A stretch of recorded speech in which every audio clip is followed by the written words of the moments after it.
Assalamualaikum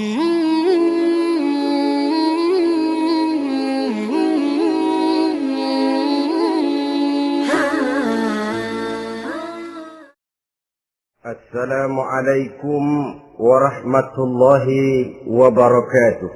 Waalaikumsalam warahmatullahi wabarakatuh. Alhamdulillahilladzi anzala al-Qur'an hudan lin-nasi wa bayyinatin minal huda wal furqan. Wassalatu wassalamu ala asyrafil anam wa ala alihi wa ashabihil kiram, amma ba'du. Saudara-saudara kaum muslimin rahimakumullah. Setiap penganut agama di dunia ini mempunyai sesuatu kitab yang dianggapnya sebagai kitab suci. Orang Hindu punya kitab Weda. Orang Buddha punya kitab Tripitaka. Yahudi mempunyai Taurat.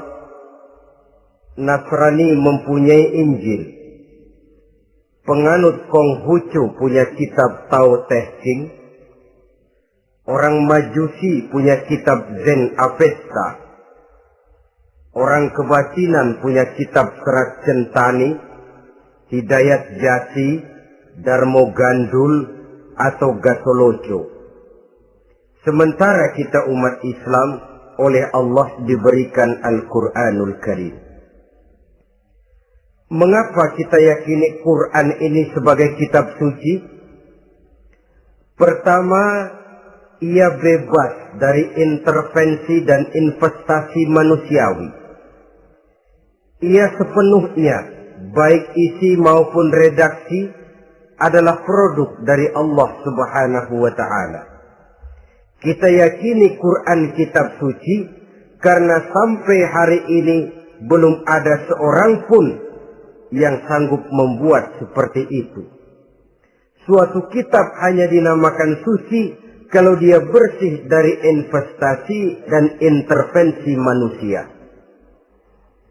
Al-Quran ini sejak turunnya 14 abad yang lalu telah menantang. Wa in kuntum fi raibin mimma nazzalna ala abdina fa'tu bi suratin min misli. Apabila kamu ragu-ragu terhadap kebenaran Quran yang kami turunkan kepada hamba kami Muhammad, atau kamu menyangka Quran itu cuma bikinan Muhammad saja, cobalah kamu buat satu surah saja semacam Al-Quran. Apabila kamu tidak mampu melakukannya seorang diri, wada'u syuhada'akum, ajak seluruh teman-temanmu. Sejak tantangan ini turun 14 abad yang lalu, sampai hari ini, tidak seorang pun yang sanggup membuat satu surah saja semacam Al-Quranul Karim. Barangkali belum pernah ada yang coba-coba. Sudah. Di antaranya apa yang dilakukan oleh Musailamah Al-Kadzab.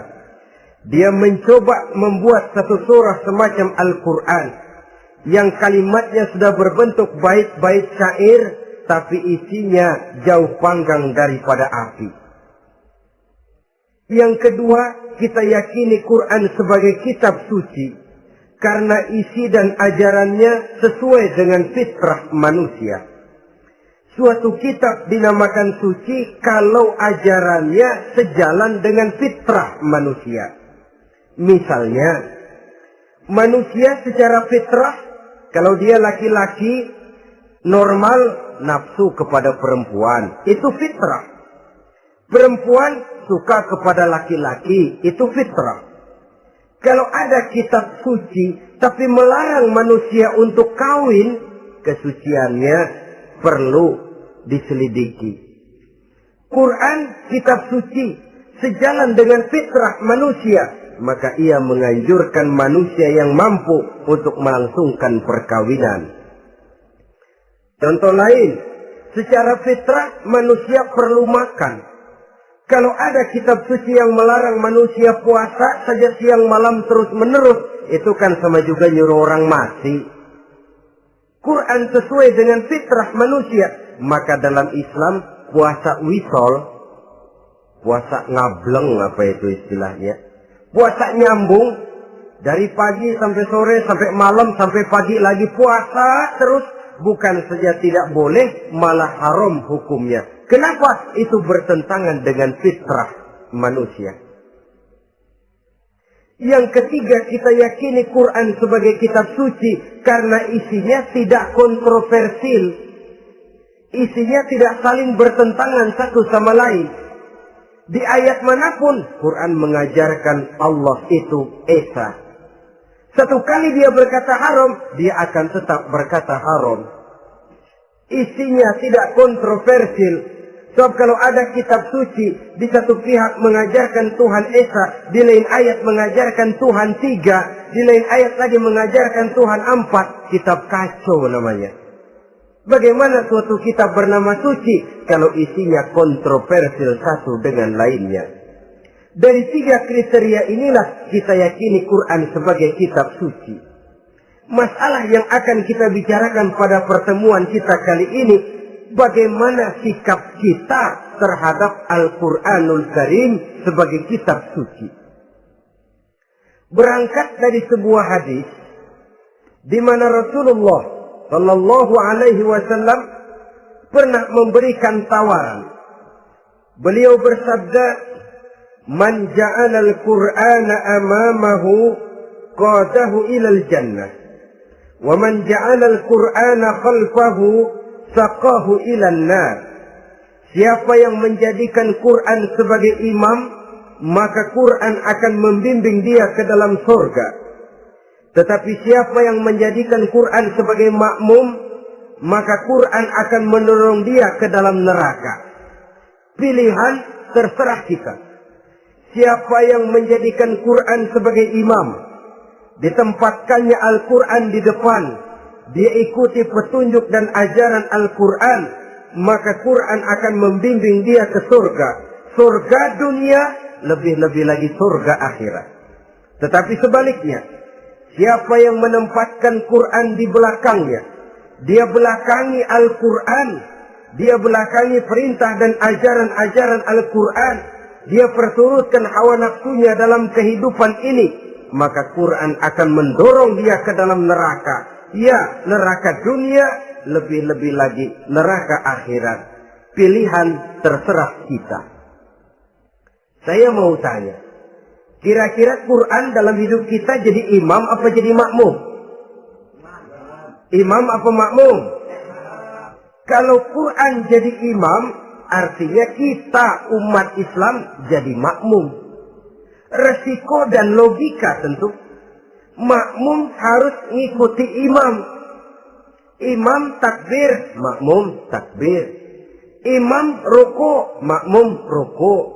Imam sujud, makmum sujud. Imam tahiyat, makmum tahiyat. Itu namanya Quran jadi imam, kita jadi makmum. Artinya dalam terjemahannya pada kehidupan, kalau merah kata Quran, merah kita kata. Hijau kata Quran, hijau kita bilang.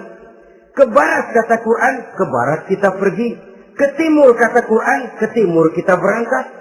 Halal kata Quran, halal kata kita. Haram kata Quran, haram kita bilang. Itu Quran imam, kita makmum. Nyatanya kadang-kadang kontras. Nyatanya kadang-kadang paradok. Merah kata Quran, hijau dong kata kita. Halal kata Quran, remeng-remeng kata kita. Ke barat kata Quran, ke timur kita pergi. Dalam praktek kita mau jadi makmum, Quran kita suruh jadi imam. Kita sesuaikan Quran dengan selera kita. Mana-mana ayat yang menguntungkan, mana ayat yang sesuai dengan mau kita, itu yang kita baca kuat-kuat. Itu yang kita canangkan ke tengah masyarakat ramai. Tapi manakala Quran itu bertentangan dengan nafsu kita, bertentangan dengan gaya dan kepribadian kita, kita umpetin itu Quran. Kalau kita cuma umpetin lumayan, kadang-kadang kita tuduh Quran ketinggalan zaman. Kita anggap Quran tidak relevan lagi dengan situasi dan kondisi. Kalau sudah begitu, sudah menyeberang terlalu jauh namanya. Saudara-saudara kaum muslimin rahimakumullah.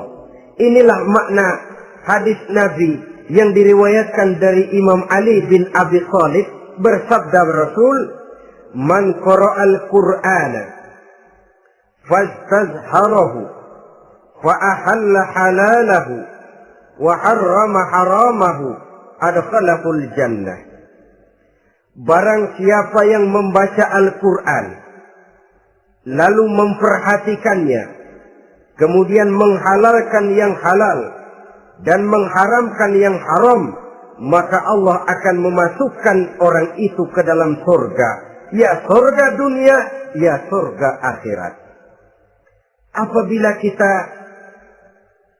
renungi hadis ini, maka untuk berimam kepada Al-Quran, ada 3 jalan utama yang harus kita laksanakan. Pertama, dari kalimat man qara'al Qur'an, barang siapa yang membaca Al-Quran. Ini artinya, siapa yang ingin menjadikan Quran sebagai imam di dalam kehidupan, jalan pertama yang harus ditempuhnya, menanamkan kegemaran membaca Al-Quranul Karim. Al-Quran gharibun fima baina qaumin la yaqra'una. Quran akan jadi asing, Quran akan jadi aneh kalau terletak di tengah rumah orang Islam yang tidak suka membaca Al-Quranul Karim. Jadi langkah pertama, tanamkan kegemaran membaca Al-Quran. Saya tidak menyalahkan kalau remaja kita gandrung kepada Stevie Wonder. Baik kalau mereka senang kepada suara emasnya Michael Jackson atau suaranya Madonna. Tapi kalau sampai harus mengalahkan kecintaan mereka kepada membaca Al-Quran, ini ironi. Sebagai orang tua, kalau anak-anak kita buta huruf Latin, katanya menghambat pembangunan. Bahkan pemerintah saja menggalakkan bebas 3B itu. Buta aksara diantaranya, supaya rakyat bisa membaca huruf Latin. Kalau anak-anak kita buta huruf Latin, katanya menghambat pembangunan. Bagaimana kalau anak-anak kita buta huruf Quran? Jelas saja menghambat proses kesadaran dan kebangkitan dari dunia Islam itu sendiri. Satu contoh ringan. Dulu sebelum pembangunan merata, listrik belum lagi masuk desa, kampung gelap, rumah pakai lampu minyak. Kalau kita masuk kampung, terasa banyak orang Islam. Kenapa? Di rumah sebelah sana kita dengar anak muda sedang latihan baca rawi. Sebelah sini ibu-ibu sedang selawatan. Di rumah sana remaja sedang baca Quran. Pembangunan maju, listrik masuk desa. Alhamdulillah. Tapi apa yang kemudian terjadi? Proses pergeseran nilai. Setelah listrik masuk desa, radio main kenceng-kencengan.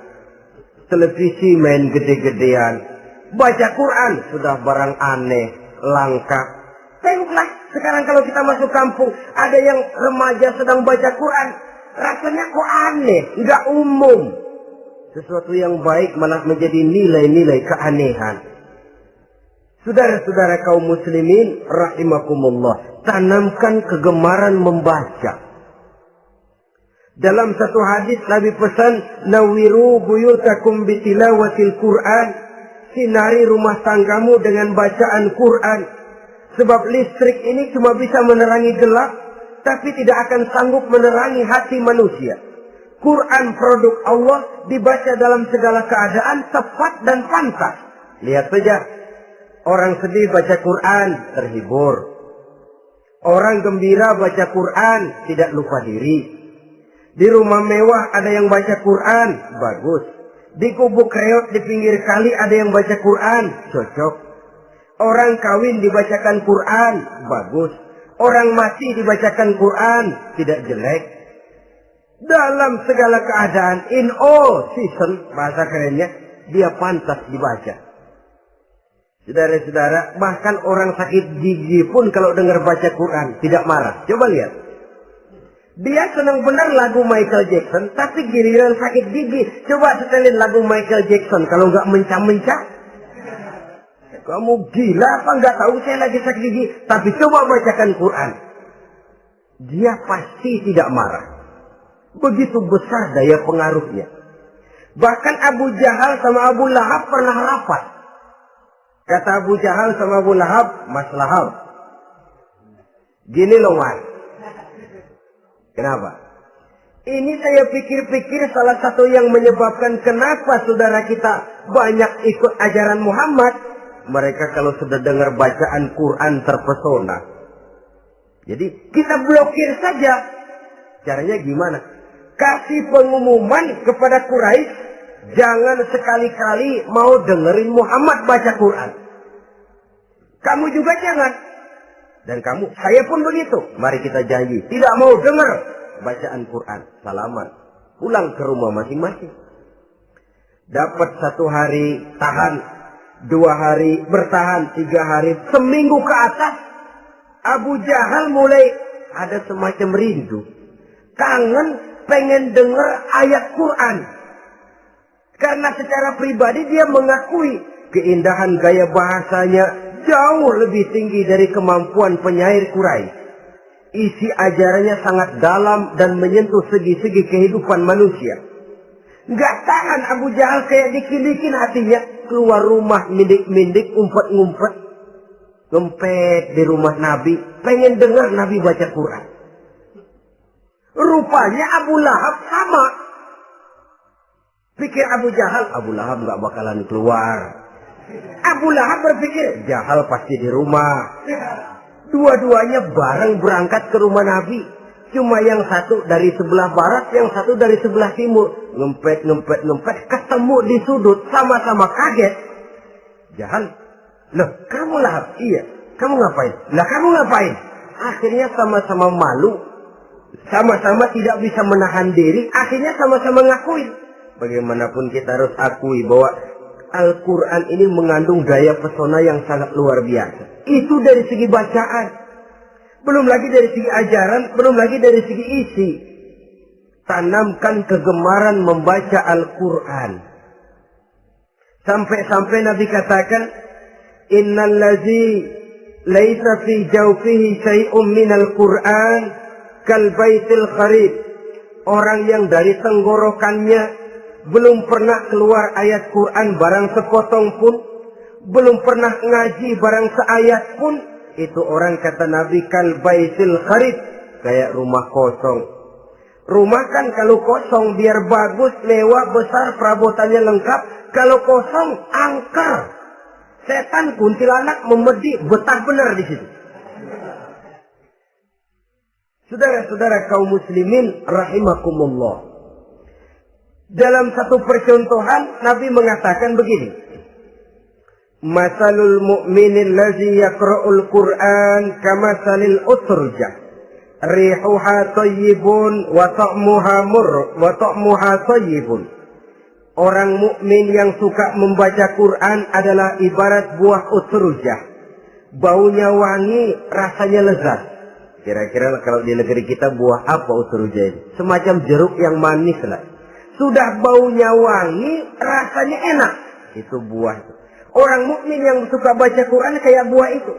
Baunya wangi, rasanya enak. Artinya syiarnya hidup, isinya memang orang mukmin.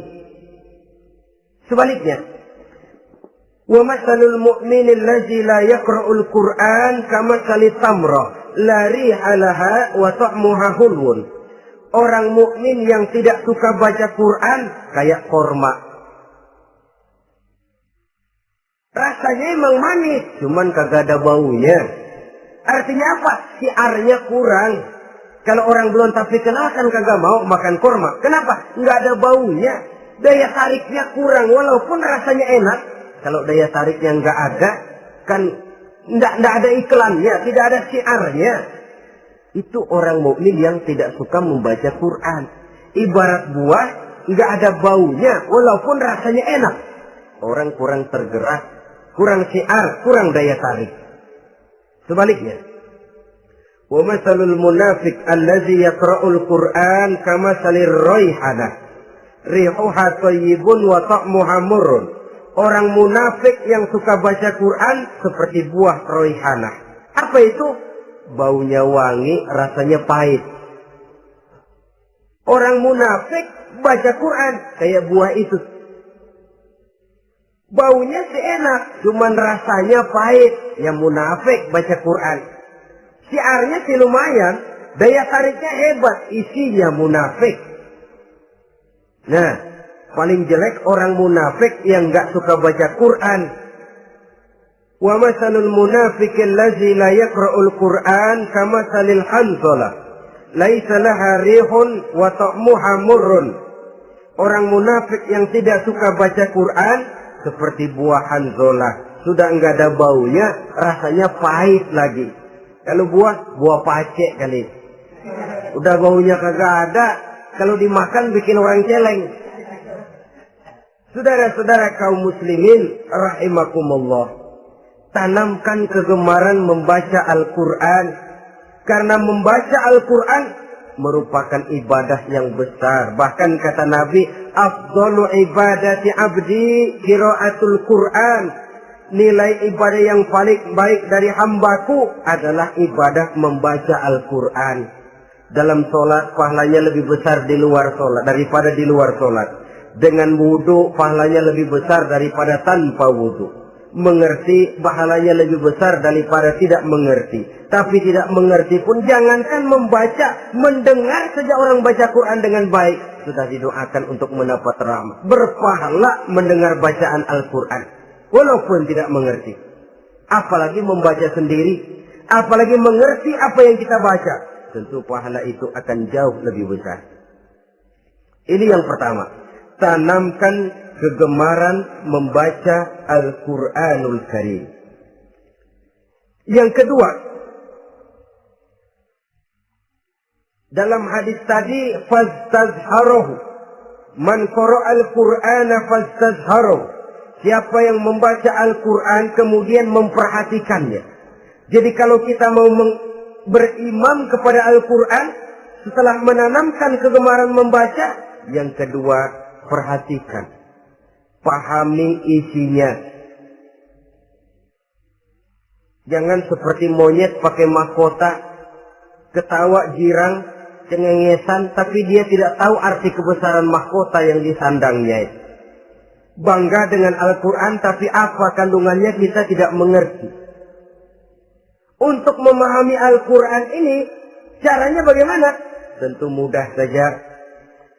Seperti contoh, kalau kita ingin mengerti caranya bikin tahu, jangan bertanya kepada montir mobil. Montir mobil ahli betul urusan mesin. Tapi kalau urusan tahu, tanya dong tukang tahu. Untuk mengerti rahasia dan seluk-beluk Al-Quran, kita harus bertanya kepada orang yang memahami seluk-beluk Al-Quran. Para ulama, para kiai, para ustadz. Yang kita tahu kualitas keilmuannya, kita yakini loyalitas dan integritasnya kepada Islam ini. Kenapa? Ayat-ayat Quran itu elastis. Dia dibawa kemana saja mau. Ditafsirkan menurut kemauan orang bisa. Paling celaka kalau yang belajar tidak punya dasar, yang mengajar punya maksud lain. Sesat dan menyesatkan. Yang ngajar punya nafsu ambisi. Yang belajar tikus budek. Yang memang tidak punya dasar apa-apa. Sekali belajar langsung tafsir. Cara wudhu yang baik saja belum ngerti. Cara rukuk dan sujud yang baik saja belum bisa. Yang membatalkan sholat apa ndak bisa, ndak ngerti. Sekali langsung. Ndak, supaya kita langsung saja belajar langsung Al-Quranul Karim. Tidak jelek. Cuma akan lebih baik kalau sebelumnya ada unsur penunjang dari nilai-nilai keilmuan dalam Islam ini. Disinilah perlunya menghidupkan majelis-majelis taklim.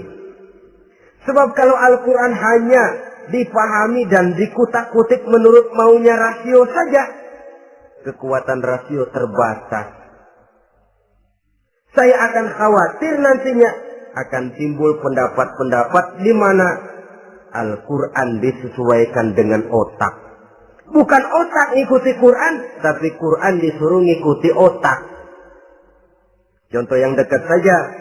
Kalau saudara ngukur kayu pakai meteran, itu kira-kira meteran ikut kayu, apa kayu ikut meteran? Ayo, kira-kira kayu ikut meteran, apa meteran ikut kayu? Meteran ikut kayu. Bagus. Kalau meteran ikut kayu, artinya nggak ada meteran benar di dunia ini. Kayunya kependekan, meterannya dipotong. Kan begitu loh. Meteran ikut kayu namanya. Bukan meteran ikut kayu, tapi kayu yang harus ikut meteran. Otak harus ikut wahyu. Jangan wahyu disuruh ikut otak. Manusia ikut Quran, jangan Quran disuruh ikut manusia. Dan kaum orientalis, ya, orang barat di luar Islam yang mendalami, mempelajari Islam dengan tujuan mencari kelemahan Islam untuk menghantam umat Islam. Itu sengaja mencari ayat-ayat yang mereka kumpulkan untuk menghantam umat Islam. Supaya mereka meragukan Qur'annya untuk kemudian pada suatu saat meninggalkan Qur'an sama sekali. Timbullah pendapat ada ayat Quran yang sudah tidak sesuai lagi katanya dengan situasi dan kondisi. Seolah-olah otak manusia sudah jauh lebih pintar daripada Al-Quranul Karim. Saudara-saudara kaum muslimin rahimakumullah. Inilah yang kita berlindung dari Allah. Sebab secara demikian dengan kata lain kita secara tidak sadar sudah mengurangi kemahamutlakan dan kesempurnaan dari Allah Subhanahu wa ta'ala. Untuk memahami Al-Quran, maka kita harus bertanya kepada ahlinya, mengaji, menghidupkan majelis-majelis taklim. Jangan sampai Al-Quran menjadi awam di tengah masyarakat Islam sendiri. Ini jalan yang kedua, memahami isinya. Sehingga dengan demikian, manakala Al-Quran dibacakan orang, pemikiran kita tidak lagi terpusat kepada kemerduan suara orang yang membaca, tapi tertuju kepada isi yang dikandungnya. Sehingga dalam kondisi semacam itu, boleh jadi tiap kali dibacakan Al-Quran, nilai iman makin tambah. Kita dengar orang baca, Alam taro kaifa fa'ala rabbuka bi ashabil fil. Terbayang oleh kita bagaimana Raja Abrahat dengan pasukannya mau menghancurkan Ka'bah. Bagi Allah cukup menurunkan burung ababil, hancur lebur Abrahat, raja besar dengan seluruh pasukan gajahnya, berantakan dibuatnya cuma dengan burung ababil. Allah maha besar, Allah maha kuasa.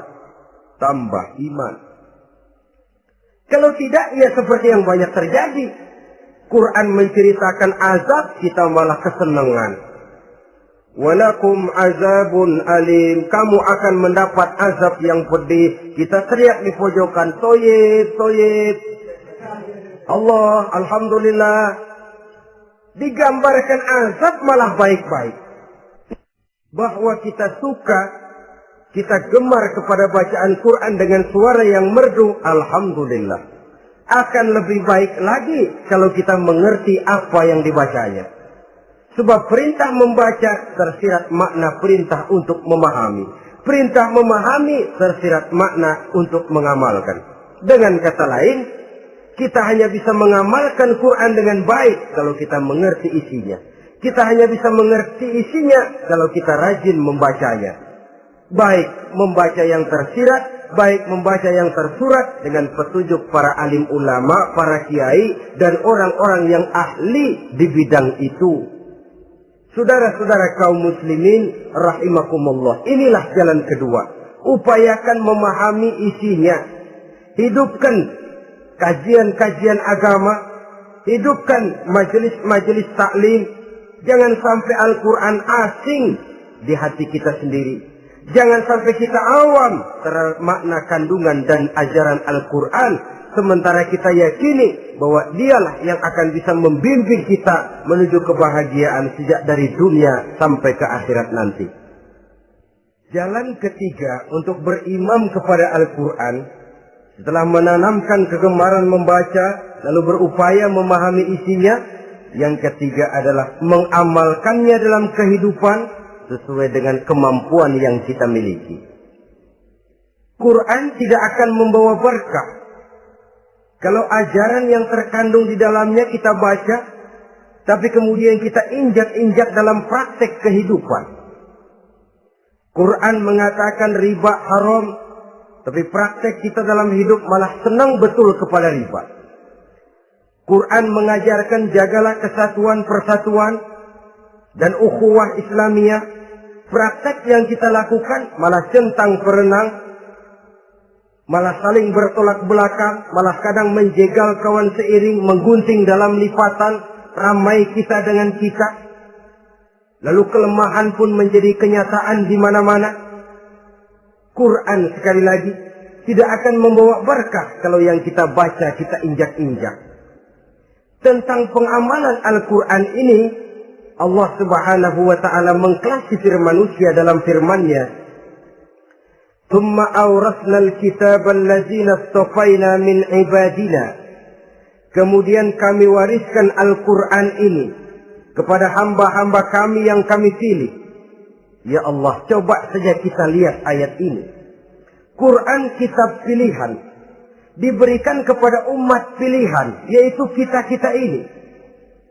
Lalu bagaimana umat pilihan ini setelah menerima Al-Quran? Terbagi dalam 3 kelompok besar. Pertama, kata Allah, "Faminhum zalimun li nafsihi." Di antara mereka ada yang setelah menerima Al-Quran kemudian zalim kepada dirinya sendiri. Artinya hanya mulutnya saja yang menerima Al-Quran, tapi perbuatannya menginjak-injak Al-Quran. Orang semacam ini tidak zalim kepada Allah, tidak zalim kepada Rasulullah, tetapi orang semacam ini zalim kepada dirinya sendiri. Dia terima Quran dengan mulutnya, tapi dia injak-injak Quran dengan perbuatannya. Na'udzubillah summa na'udzubillah. Kelompok yang kedua, "Faminhum muqtasid." Di antara mereka ada yang setelah menerima Al-Quran lalu muqtasid. Muqtasid ini 50-50. Ngambil jalan tengah. Ajaran Quran dipakai, ajaran setan dikerjain. Artinya juga perintah Quran oke, larangan Quran ho-oh. Saudara-saudara, malaikat bingung bagaimana monternya nih anak ini. Perintah Quran dikerjain, larangan Quran juga dikerjain. Ini muqtasid. Nah, yang ideal adalah golongan yang ketiga, kata Allah, "Wa minhum sabiqun bil khairati biiznillah." Di antara mereka ada lagi yang setelah menerima Al-Quran lalu berlomba-lomba melaksanakannya, berlomba-lomba mengamalkan kebaikan, dan itu hanya bisa terjadi biiznillah, dengan izin dari Allah. Hidayah, saudara-saudara. Berapa banyak orang yang mengerti Quran tapi hidupnya jauh dari cahaya Quran. Berapa banyak orang yang ahli Quran tapi cahaya Quran tidak menerangi kehidupannya. Berapa banyak orang yang ahli hukum tapi bikin bingung masyarakat dengan fatwanya. Saudara-saudara kaum muslimin, kenapa bisa terjadi? Itu tidak ada hidayah, tidak biiznillah, tidak ada izin dari Allah. Maka bisa membaca Quran, alhamdulillah. Bisa memahaminya, kita bersyukur kehadirat Allah. Lebih penting dari itu, kita mohon hidayah agar bisa mengamalkannya sesuai dengan kemampuan kita. Saudara-saudara kaum muslimin rahimakumullah. Mana yang lebih banyak di zaman kita sekarang ini? Kita bisa analisa. Ada yang menerima Quran hanya dengan mulutnya saja. Kalau ditanya, Tuhanmu siapa? Allah. Kiblatmu mana? Ka'bah. Saudaramu siapa? Umat Islam. Kitab sucimu apa? Quran. Kamu bisa baca? Enggak. Ya, kalau cuma enggak bisa baca, barangkali kadang-kadang Quran saja pun tidak punya. Ini yang ironi, ini yang menyedihkan. Saudara-saudara kaum muslimin rahimakumullah. tanpa melaksanakan konsepsi Al-Quran di dalam kehidupan,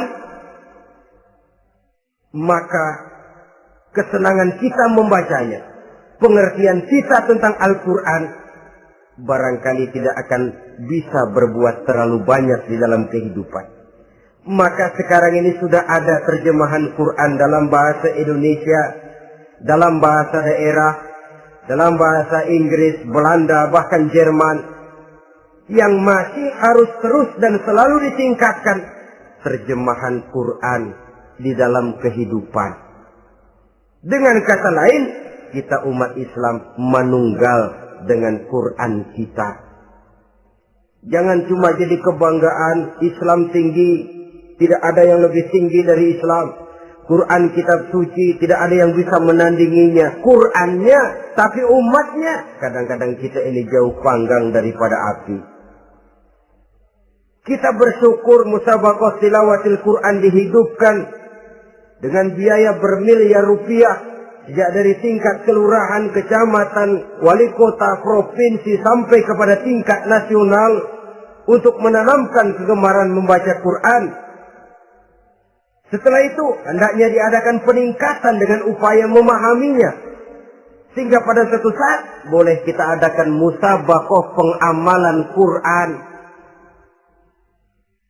Hadiahnya sudah langsung dari Allah sendiri. Ini yang kita perlu berlomba mengamalkan ajaran Quran. Sabiqun bil khairat, berlomba mengamalkan ajaran-ajaran Al-Quranul Karim. Nah, oleh karena Al-Quran ini dalam bentuknya yang umum kadang-kadang hanya menjelaskan satu persoalan secara global, kita memerlukan tuntunan sunnah dari Rasulullah Sallallahu Alaihi Wasallam. Umpamanya, Quran hanya mengajarkan aqimis sholat, dirikan sholat. Caranya bagaimana? Tidak ada cara sholat dalam Quran. Dari mana kita tahu cara sholat? Dari sunnah.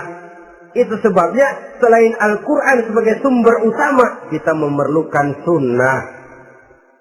Bahwa salat pakai takbiratul ihram di Quran tidak ada. Bahwa salat pakai tahiyat dalam Quran tidak ada. Jadi kalau orang cuma Quran saja, tidak ada sunnah itu, ya bagaimana kita bisa salat? Quran cuma mengatakan wa atimul hajja wal umrata lillah, laksanakan haji dan umrah karena Allah. Bagaimana manasik haji? Bagaimana cara sa'i? Bagaimana cara wukuf? Bagaimana cara melontar? Tidak ada dalam Quran. Yang memuat itu tidak lain sunnah. Untuk memahami Quran dan sunnah ini, kita memerlukan orang yang menguasai Quran dan sunnah. Oleh karena itu, kita perlu petunjuk kepada para ulama. Itu sebabnya Quran sendiri mengatakan, wa in tanaza'tum fi syai'in farudduhu ila Allahi wa rasulih. Apabila kamu berbeda pendapat tentang suatu persoalan, kembalikan kepada Allah dan Rasulnya. Kembalikan kepada Allah artinya kembalikan kepada Quran. Kembalikan kepada Rasul maksudnya kembalikan kepada sunnah. Siapa yang mengerti Quran dan sunnah? Para ulama yang kualitas ilmunya kita yakini, loyalitas dan kredibilitas serta integritas keislamannya bisa menjadi panutan. Saudara-saudara kaum muslimin rahimakumullah. Dengan demikian, kalau orang berkata langsung saja memahami Quran, sekarang kan sudah banyak terjemahannya, tidak usah lewat ulama-ulamaan. Saya tidak mencela, cuma agak mengkhawatirkan kalau dia memahami Quran cuma sekedar lewat terjemahannya saja, sangat mungkin jadi dia bisa salah paham. Kita memerlukan bantuan sunnah, kita memerlukan petunjuk para ulama yang menguasai di bidang itu. Kembalikan kepada Quran dan sunnah, artinya bertanya kepada orang yang memahami Quran dan sunnah. Nah, dengan begitu kan akan terjadi perbedaan pendapat. Perbedaan pendapat sesuatu yang halal sepanjang tidak menyebabkan kita berpecah belah. Halal berbeda pendapat. Asal diletakkan pada proporsinya. Apalagi kalau perbedaan pendapat itu cuma masalah teknis, bukan masalah prinsip. Kenapa tidak pulang saja kepada tuntunan Quran? Lana a'maluna walakum a'malukum.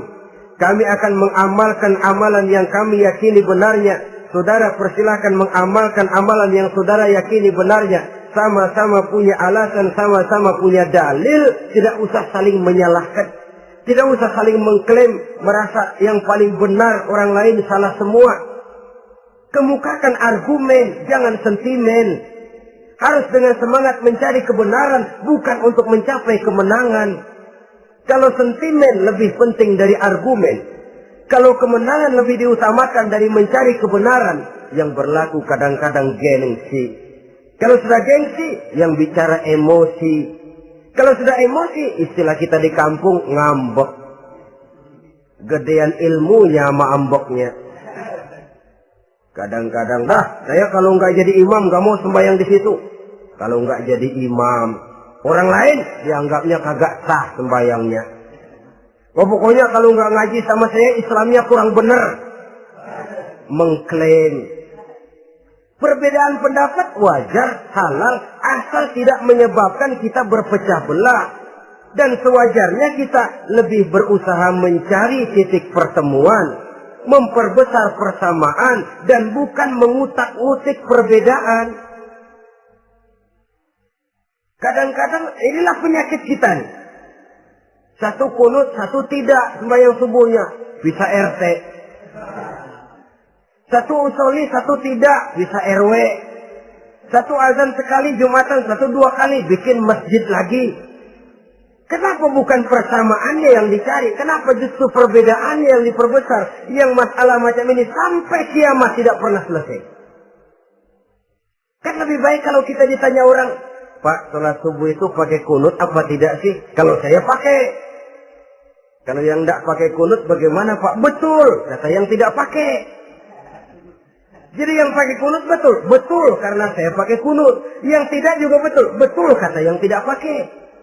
Kalau yang kunut betul, yang tidak kunut betul, lalu yang salah yang mana Pak? Yang salah yang subuh nggak sembahyang. Lebih objektif, proyek garapannya ada, umat tidak berpecah belah. Yang konyol, kadang-kadang khutbah Jumat pakai membongkar khilafiyah, menghantam tahlil, menghantam kunut. Selesai sembahyang Jumat, apa yang terjadi? Umat resah, masyarakat gelisah, polemik timbul, masalah tidak terselesaikan. Orang jadi khotib itu raja dalam mimbar Jumat, siapa yang mau bantah dia? Kalau memang mau buka itu persoalan khilafiyah, buka dalam forum khusus. Adakan pengajian, jelaskan masalahnya secara luas, mendasar. Jangan mengklaim dan memponis. Berikan kebebasan kepada umat untuk menilai. Masalahnya selesai, yang tidak puas bisa bertanya. Saudara-saudara,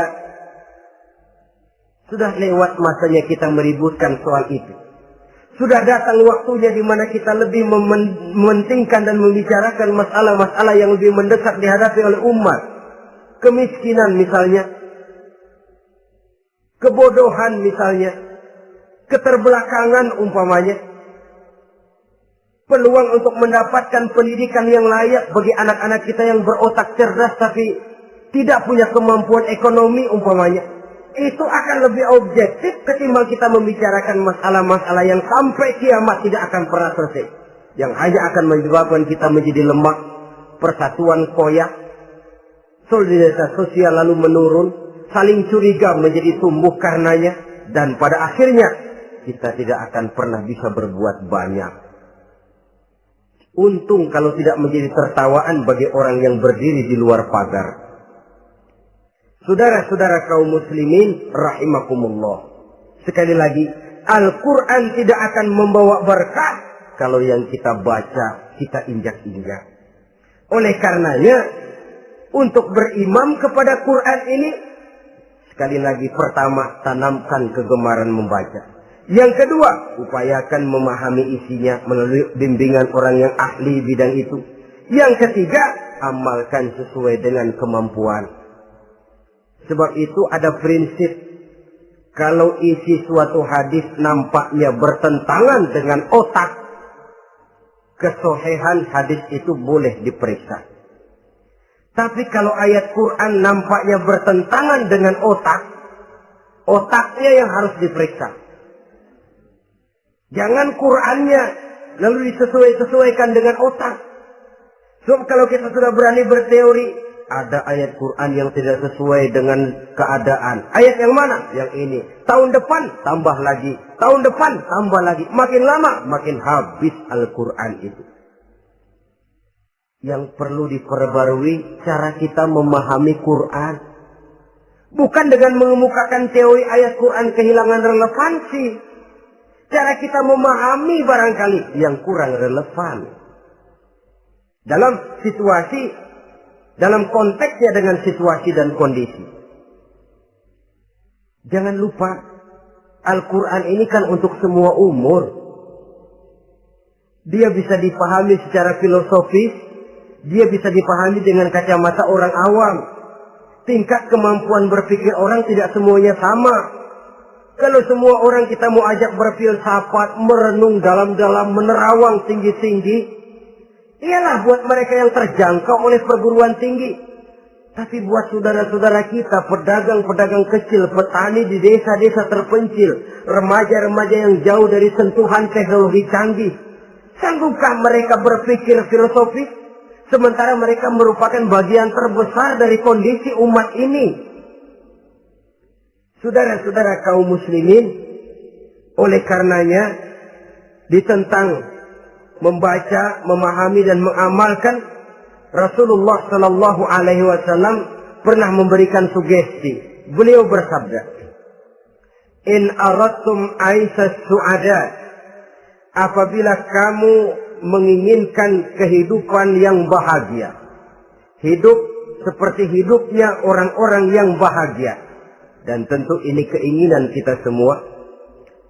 Wa mautas syuhada, dan menginginkan mati sebagai matinya para syuhada, para pahlawan pembela agama, orang yang mati syahid. Wah, ini sudah tidak duanya ini. Hidup mulia, mati syahid. Dapat dua-duanya. Wan najata yaumal hasri, dan ingin mendapat keselamatan pada hari hasyar, hari pengumpulan manusia di padang mahsyar. Wazilla yaumal harri, dan mendapat perlindungan dari Allah pada hari yang sangat panas. Wal huda minadh dhalalah, dan mendapat petunjuk dari kesesatan. Nah, ini keinginan semua orang. Kan yang kita cari apa sih? Hidup bahagia. Biar ndak kaya asal bahagia, sudah enak. Lalu apalagi? Matinya sebagai syahid. Kemudian di hari pengumpulan nanti mendapat keselamatan. Lalu pada saat orang lain kepanasan kita mendapat perlindungan. Kemudian orang lain kebingungan kita mendapat petunjuk. Kalau ini yang diinginkan kata Nabi, resepnya fa'adimu qiraatal Quran. Maka lazimkan, biasakan olehmu membaca Quran. Tidak ada terlambat. Idealnya memang dari kecil, sebab lidah kalau sudah kaku berat. Disuruh baca innallaha laghaniyun hamid. Lidahnya berat, innallaha lampuniyun hamid. Lampuniyun. Laghaniyun jadi lampuniyun. Lidah itu kalau sudah berat ya memang berat. Disuruh baca ya bani Israel. Lidahnya berat. Ya bini Siroil. Jadi ya bini Siroil. Saudara-saudara, idealnya memang dibiasakan dari kecil supaya lidah itu ringan. Kalau tidak ada istilah terlambat. Saya malu Pak, belajar alif-alifan udah gede. Ya jangan alif-alifan, alif beneran. Alif-alifan kapan bisa ya? Alif beneran yang dipelajari. Tidak ada istilah terlambat, tidak ada istilah malu untuk belajar Al-Quran ini. Saudara-saudara kaum muslimin rahimakumullah. Ini sugesti untuk menanamkan kegemaran membaca. Lalu sugesti untuk memahaminya. Tentu banyak ayat, banyak hadis. Mengapa tidak di antara kamu sekelompok orang yang berangkat untuk memperdalam, memahami agama. Falaula nafara min kulli firqatin minhum ta'ifatun liyatafaqahu fid din. Di tengah kelompok orang yang berangkat belajar teknologi canggih, di tengah grup orang yang mendalami ekonomi, di tengah kelompok orang yang membidangi hukum, di tengah kelompok orang yang sibuk meneliti ilmu-ilmu kedokteran, mengapa tidak ada kelompok orang yang secara takhasus liyatafaqahu fid din, mendalami agama ini, mendalami Quran ini harus ada. Lalu sugesti untuk mengamalkan Al-Quran kelihatan dari peringatan Allah yang kita bisa temukan pada surah Toha ayat 124 sampai dengan 127. Wa man a'rada an zikri, barang siapa yang berpaling dari peringatanku, kata Allah, barang siapa yang berpaling dari Al-Quran ini, dia terima Al-Quran, dia imani Quran, tapi dia berpaling dari ajarannya, dia injak-injak apa yang seharusnya dia amalkan, dia perturutkan hawa nafsunya, maka kata Allah, fa inna lahu ma'isyatan dhanka, dia akan diberikan satu penghidupan yang sempit. Inna lillahi wa inna ilaihi raji'un. Diberikan hidup yang sempit. Kalau hidup sudah terasa sempit, bagaimanapun luasnya rumah, sempit. Kalau hidup sudah terasa sempit, bagaimanapun banyaknya harta, sumpek. Kalau sudah hidup ini terasa sempit, bagaimanapun luasnya pergaulan, tidak ada tempat kita bertanya, melarikan persoalan, membagi rasa. Siapa yang berpaling dari Quran, dia akan diberikan penghidupan yang sempit. Bukan dagangnya tidak untung, bukan kerjanya tidak digaji, tapi kesempitan hati lebih bahaya loh dari kesempitan ekonomi. Itu di dunia. Di akhirat, wa nahsyuruhu yaumal qiyamati a'ma. Di akhirat nanti dia akan dikumpulkan oleh Allah dalam keadaan buta. Ya Allah, ya Rasul. Padahal ke akhirat kita baru tumben. Sekali ke akhirat buta. Masya Allah. Di tempat kita lahir saja, kalau tadinya kita melihat, tahu-tahu menjadi buta, kita bingung. Padahal jalan sudah pernah kita lihat, arah sudah pernah kita tahu. Bagaimana di padang mahsyar nanti? Kemana jalan yang akan ditempuh? Kepada siapa kita hendak bertanya? Mana teman, mana istri, mana anak? Buta pula kita. Satu kesengsaraan yang merupakan puncak kesengsaraan. Dikala itu orang yang semacam tadi protes. Rabbi, lima hasyartani a'ma wa qad kuntu basira. Wahai Allah, kenapa hari ini saya dikumpulkan dalam keadaan buta? Padahal ketika di dunia dulu saya melihat, saya menyaksikan gunung yang menjulang tinggi ke angkasa. Saya melihat lautan yang luas terhampar biru membentang. Saya saksikan tanah, sawah luas menguning.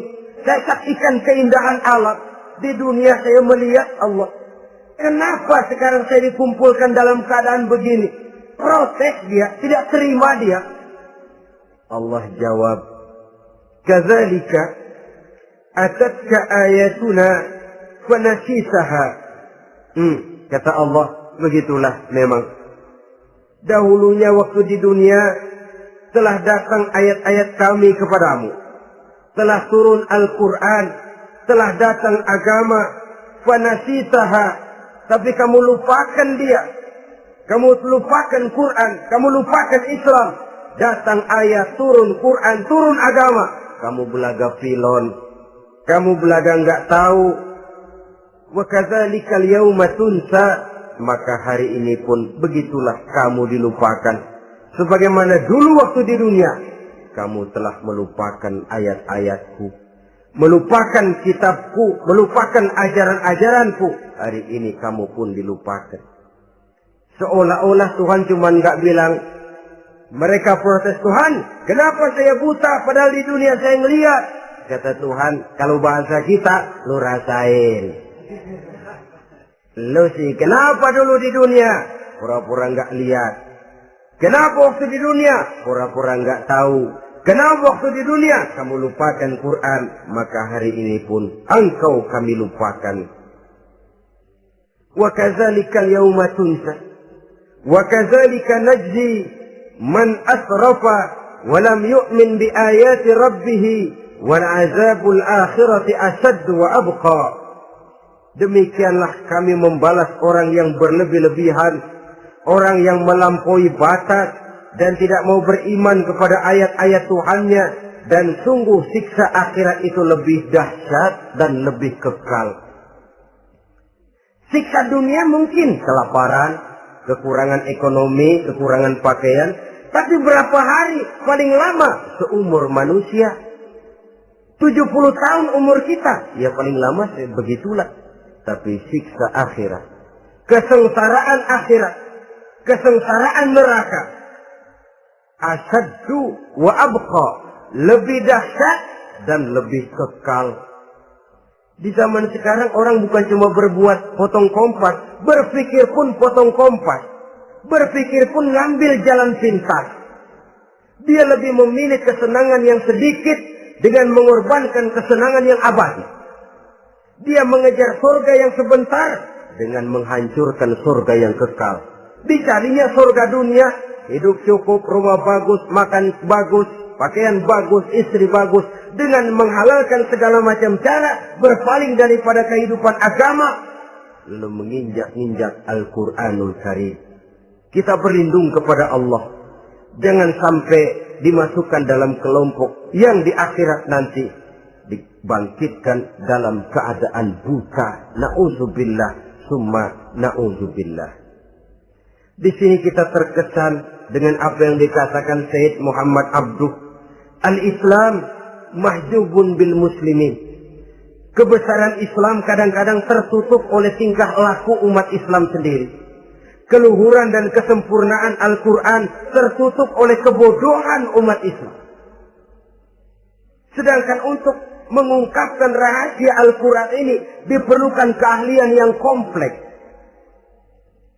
Saudara yang di Fakultas Teknik belajar teknologi, ungkap buka rahasia Quran di bidang teknologi.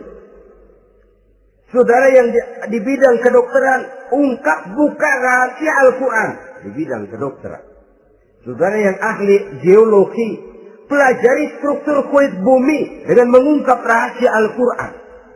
Sehingga pengkajian kita tentang teknologi, pengkajian kita tentang angkasa luar, pengkajian kita tentang anatomi manusia akan berakhir kepada subhanaka ma khalaqta hadza batila. Ya Allah, tidak satu pun yang engkau ciptakan ini sia-sia. Perut bumi mengandung minyak, timah, kekayaan yang berharga untuk manusia. Mempelajari angkasa luar bisa memahami musim dan menyelamatkan manusia. Mempelajari rimba belantara, teknologi canggih, akhirnya akan memperkuat nilai-nilai iman. Menerjemahkan ajaran Quran lewat disiplin ilmu yang kita kuasai masing-masing, untuk kemudian bekerja sama bahu-membahu dalam rangka mengimani Al-Quran, mengamalkan Al-Quran, dan mengawal keluhuran Al-Quranul Karim yang atas dasar tuntunannya kita hidup, untuknya kita berjuang, dan dalam bimbingannya kita ingin kembali menghadap Allah Subhanahu wa Ta'ala. Inilah pertemuan yang singkat ini. Mudah-mudahan kita diberikan kekuatan oleh Allah untuk berimam kepada Al-Quran, menjadikannya sebagai pedoman utama di dalam kehidupan kita. Terima kasih atas segala perhatian. Mohon maaf atas segala kekurangan. Usikum wa nafsi bitaqwallah. Wassalamualaikum warahmatullahi wabarakatuh.